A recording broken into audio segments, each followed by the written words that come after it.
ஆண்டவரும் இரட்சகருமாய் இயேசுவின் நாமத்திலே வாழ்த்துகிறேன்.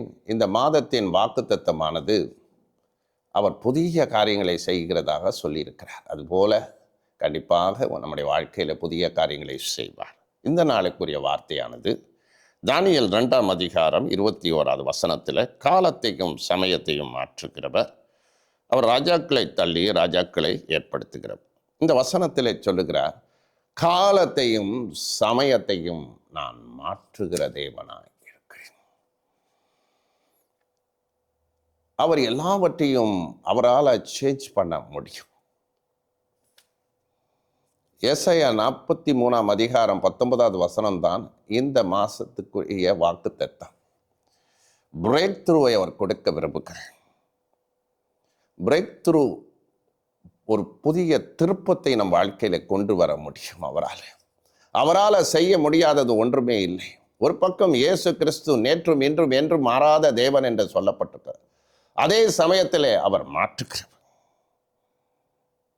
யுகங்களை மாற்றுகிறவர், பிரச்சனைகளை மாற்றுகிறவர், உன் வியாதிகளை மாற்றுகிறவர், உன் துன்பத்தை மாற்றுகிறவர், உன் கண்ணீரை மாற்றுகிறவர், உன் புலம்பலை ஆனந்த களிப்பாக மாற்றுவார் என்று தாவீது சொல்லுகிறார். இன்றைக்கு எத்தனையோ பேர் புலம்பிக் கொண்டே தான் வாழ்கிறார்கள். மாராவின் கசப்பை அவர் மதுரமாக மாற்றினார். அவர்களை ஏழைமுக்குள்ளே நடத்தினார். கசப்பு நிறைந்த தண்ணீரை அவர் மதுரமாக மாற்றினார் என்று யாத்திராகமம் 15ஆம் அதிகாரத்திலே 23, 24 வாசிக்கிறோம். அந்த 25 இந்த 3 வசனத்திலும் பார்க்கும் பொழுது மாராவின் கசப்பை அவர் மதுரமாக மாற்றினார். இன்றைக்கு நம்முடைய வாழ்க்கையும் மாற்றுவார்.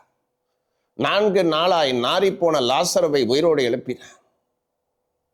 சூம்பின கையுடைய ஒரு மனுஷனுடைய கையை நேராக ஒரு நிமிஷத்தில் மறு கையை போல மாற்றினார். இன்றைக்கு அவர் மாற்ற வல்லமை உடையவர். அவரை அன்றி உலகத்தில் வேறு யாரும் மாற்ற முடியாது. நம்மை மாற்ற முடியாது. நம்முடைய வாழ்க்கையும் அவர் டிரான்ஸ்ஃபார்ம் பண்ண விரும்புகிறார். அவர் தண்ணீரை அவர் கண்மலையை தண்ணீர் தடாகமாகவும் கற்பாறையை நீரூற்றாய் மாற்றுகிறவர். ஒரு கற்பாறையை அவரால் உடைக்க முடியும் என்றார். நம்முடைய வாழ்க்கையில் இருக்கிற பிரச்சனைகளை நீக்க முடியும், வியாதிகளை நீக்க முடியும், நம் துன்பங்களை நீக்க முடியும், நம் கடன் பிரச்சனையை மாற்ற முடியும். இயேசுவே வழி, இயேசுவே சத்தியம், இயேசுவே ஜீவன் என்று சொல்லப்பட்டிருக்கு. Is the solution. எந்த பிரச்சனைக்கும் அவர் முடிவை கொண்டு வர முடியும். எத்தனையோ பேர் என்னிடத்தில் பல மாநிலங்களிலிருந்து ஃபோன் கால்ஸ் வருகிறது. பல கோர்ட்டு கேஸுகளை முடிக்க வைத்திருக்கிறார். நான் ஒரு சமயம் பொற்குப்பேட்டை என்ற இடத்துல ஒரு காஸ்பல் மீட்டிங்கில் நான் பிரசங்கம் பண்ணினேன். அந்த மீட்டிங்க்கு வந்திருந்த ஒரு நபருக்கு தேவன் பேசினார். முடிவு பெறாத ஒரு கோர்ட்டு கேஸ் முடிவு பெறும் என்று சொன்னார். 3 நாளில் அற்புதம் நடக்கும் என்று வாக்கு கொடுத்தார். அப்படியே நடந்தது. அந்த மாசத்திலே முடிவுக்கு கர்த்தர் கொண்டு வந்தார். எத்தனையோ நாட்களாக இருந்த ஒரு கோர்ட்டு கேஸை தேவனுடைய வார்த்தை, தீர்க்க தரிசனம் நிறைவேறியது. அடுத்த மாசத்தில் அவர்கள் சாட்சி கொடுத்தார்கள். அந்த கேஸை நடத்தினவர் தான் அந்த கூட்டத்தையே நடத்தினார். அவர் சாட்சி கொடுத்தார். பெரிய காரியத்தை ஆண்டவர் செய்கிறவர். இன்றைக்கு உங்கள் வாழ்க்கையும் திருப்ப முடியும். உங்கள் குடும்ப சூழ்நிலையை மாற்ற முடியும். உங்கள் சாபத்தை ஆசீர்வாதமாய் தேவன் மாற்ற முடியும். உங்கள் கவலைகளையும் கண்ணீர்களையும் அவர் சந்தோஷமாய் மாற்ற முடியும். உங்கள் துக்கம் சந்தோஷமாய் மாறும் என்று சொல்லுகிறார். உங்கள் வாழ்க்கையை தேவன் மாற்றுவார். உங்கள் வாழ்க்கையை இயேசுக்கு ஒப்புக் கொடுக்க, இயேசுவை பற்றி கொள்ளுங்கள். ஒரு வாலிபன் என்னிடத்திலே வந்தான். அட்வென்ட் சபையில் நான் தேவ செய்தியை கொடுத்து கொண்டிருந்தேன். பாலவாக்கம் என்ற அட்வென்ட் சபையிலே. அப்பொழுது நான் எழும்பி பிரகாசி, கர்த்தருடைய ஒளி வந்தது என்ற செய்தியை நான் கொடுத்து முடித்தவுடன் ஒரு வாலிபன் இடத்தில் வந்தான். இதுதான் எனக்கு வாக்குத்தத்தம். ஆனால் என்னுடைய வாழ்க்கையில் எவ்வளவோ கஷ்டங்கள், தடைகள். நான் வாழ இந்த வாக்குத்தத்தம் எனக்கு கர்த்தர் கொடுத்தார். நான் ஊழியத்திற்கு அர்ப்பணிக்கப்பட்டேன். ஆனால் என் வாழ்க்கையில் எல்லாமே தோல்வி, தடைகள். நான் சொன்னேன், நீங்கள் ஒப்பு கொடுக்க, நீங்கள் ஒப்பு கொடுங்க. அதன் பிறகு சில காலங்கள் கழித்து பார்த்த பொழுது அவர் நல்ல ஒரு உயர்ந்த நிலையில் நல்ல ஒரு போதகராக மாறி பல ஜெபக்குழுக்களை அவர் தொடங்கியிருந்தார்.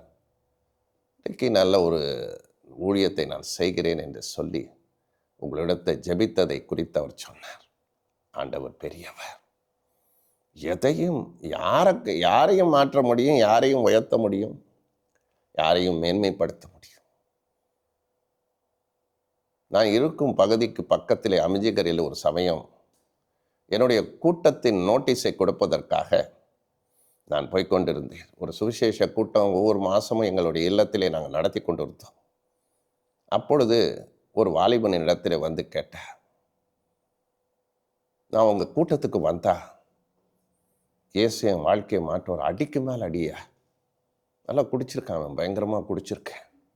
இப்போ நான் சொன்ன ஒரு வார்த்தை, தம்பி இதெல்லாம் விட்டுடுப்பா, உன் வாழ்க்கையை இயேசுக்கு முழுமையாக ஒப்புக்கொடு. ஒரு சமயம் நான் சர்ச்சுக்கெல்லாம் போயிட்டு இருந்தேன். தோல்வி ஆன பிறகு என் வாழ்க்கையில் விரக்தி அடைஞ்சிட்டேன். நான் இப்போ பைத்தியக்காரன் போல தெரிஞ்சுக்கிட்டு இருக்கிறேன். நான் சொன்னேன், பழைய வாழ்க்கையெல்லாம் விட்டுட்டு இயேசுட்ட வா, சர்ச்சுக்கெல்லாம் போகும், வசனத்தை கேளு, வார்த்தையை கேளு, உன் வாழ்க்கையை அர்ப்பணி, உன் வாழ்க்கையை ஆண்டவருக்கு ஒப்புக்கொடு,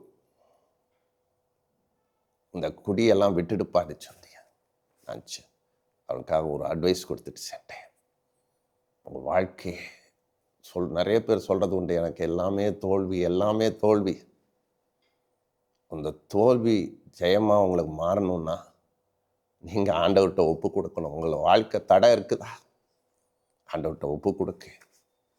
ஒப்பு கொடுக்கும்போது எல்லா தடையும் அவர் உடைச்சி போட்டுருவார். நிஜமா அது உண்மை. ஆண்டவர் எல்லா பற்றியும் வெற்றிகரமாக நடத்துகிறவர். அவன் உன் வாழ்க்கையை ஜெயமாக மாற்றுவார், துக்கத்தை சந்தோஷமாக மாற்றுவார், உன் இருளை வெளிச்சமாக மாற்றுவார்.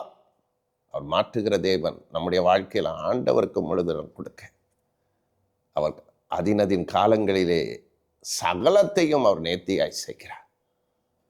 எல்லா காலங்களையும் மாற்றுகிறவர். இப்போ இருக்கிற காலங்கள் கொடிய காலங்கள், கடுமையான காலங்கள், பொல்லாத காலங்கள் என்று பவுல் சொல்லுகிறார். அதே சமயத்தில் கொடிய காலங்கள் வரும் என்று நீ அறியாயோ என்கிறார். ஆனால் எப்படிப்பட்ட காலமாக இருந்தால் தேவ கரத்தில் நாம் இருக்கும்போது உள்ளங்கைகளில் அவர் நம்மளை வரைஞ்சி வச்சிருக்கிறார். நம்முடைய வாழ்க்கையை வரைஞ்சி வச்சிருக்கிறார். நம்முடைய எதிர்காலம் அவருடைய கையில் இருக்குது. அதனால் எப்படிப்பட்ட சூழ்நிலையில் எப்படிப்பட்ட எதிரான காரியங்கள் உங்களுக்கு இருந்தாலும் சரி, வெட்கத்திற்கு பதிலாக இரட்டத்தனையாக மாற்றுவார். வெட்கத்துக்கு பதிலாக இரட்டத்தனையாக மாற்றுவேன்னு சொல்கிறேன். இரட்டத்தனையான ஆசீர்வாதத்தை நான் தருவேன். இரட்டத்தனையான வெட்கத்திற்கு பதிலாக இரட்டத்தனையான பலனை உனக்கு நான் தருவேன் என்று வாக்கு கொடுக்கிறேன். அதுபோல உன் இருளெல்லாம் ஒரு வெளிச்சமாக மாற்றுவார். மாற்றுகிற தேவன். அந்த மாற்றுகிற தேவனை உண்மையாக நீங்கள் அறிஞ்சிக்கோங்க, தெரிச்சுக்கோங்க. கர்த்தர் கண்டிப்பாக உங்களை ஆசீர்வதிப்பார். உங்கள் வாழ்க்கையில் ஒரு பெரிய சேஞ்சஸை தருவார். ஒப்படைச்சு வாழுங்க, கர்த்தர் ஆசீர்வதிப்பார். ஆமென், ஆமென்.